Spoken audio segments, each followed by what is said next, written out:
It's said the phrase "by hook or by crook" has its origins in Waterford Harbour, where Oliver Cromwell vowed to take Waterford by that very phrase. Hook is a long peninsula on the Wexford side of the harbour, and Crook is a small parish on the Waterford side, just a short distance from the ferry village of Passage East. We may never know the origins of the phrase for sure, but the lines between Hook and Crook are steeped in history. A few months ago I came by a detailed 18th century map of the area, with landmarks dotted across its face. With a map in hand, I decided to set out and explore as many sites as possible to see what, if anything, remained of these landmarks. Were they preserved, or left relegated to the annals of time? My first port of call was to hit up Crooke Parish in search of Crooke Castle.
The castle was said to have been built by the Lepores, and the lands were given to the Knights Templar by Henry II in the late 12th century.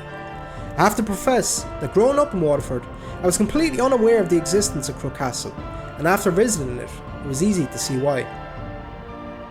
Only the southeast corner survives, of what must have been a castle of impressive stature. Crook, like many of Ireland's early castles, had not been preserved, and as each year passed, the castle walls vanished.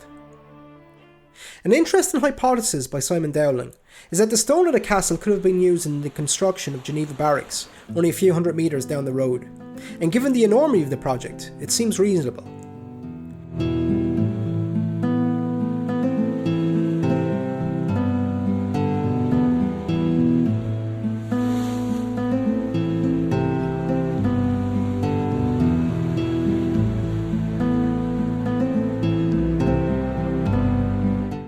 Looking at the ruins of the castle from the air, some curious artworks are visible.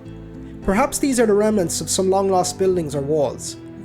It's difficult to know for sure, absent of excavating. Next to Crooke Castle is an ancient church and graveyard, said to be built by the Knights Templar, and later passed on to the Knights Hospitallers in 1327. The eastern gable of the church still stands with 3 lancet windows. A stone tomb rests within the church. The church is surrounded by a graveyard, with a blend of modern graves and some so old, the writing on the tombstones has been eroded by the passage of time. Before leaving Crook, I wanted to visit a monument that I had previously seen on a 19th century ordnance survey of the area. Displayed on a map just beyond the gate to Castle Fields was St. John's Well. On my first trip to the area, it was nowhere to be seen. The location of the well was overgrown by nettles, and I had to clear some of them first. With the nettles clear, some of the stones that once formed part of the structure of the well became visible. Some stories of the well are preserved as part of the National Folklore Collection of the 1930s. On the 29th of August each year, locals from the area would visit the well to pray and take away some of the water in bottles, which was said to have healed ailments. The date gives a clue as to the name of the well, as the 29th of August is the feast of John the Baptist. The practice seemingly ended in the late 19th century, and the well became lost in time to the nettles that took its place. Having left Crook, we visited another landmark from the Harbour survey, the ruins of an old mill listed as Nicholson's Mill. I'm not sure where it gets its name from, perhaps it was from the owner of the land, or perhaps from Kill St Nicholas, only a short distance down the road.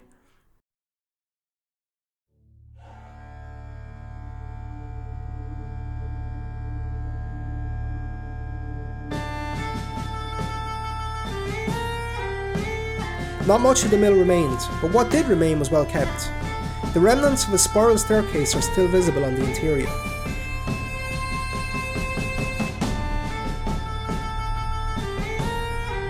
Mills were commonplace in Old Ireland, and the ruins are scattered across the country to this day.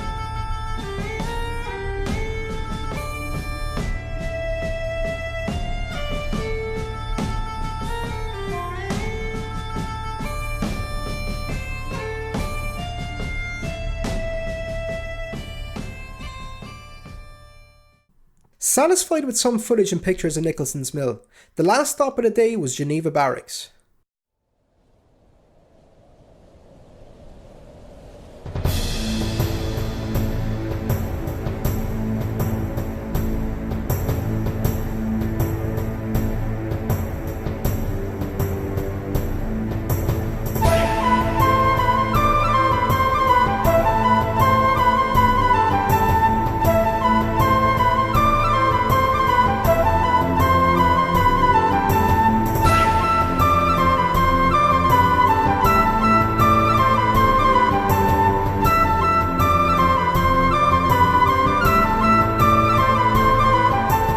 Barracks date back to 1783 and were originally intended as a place of settlement for refugees from Geneva.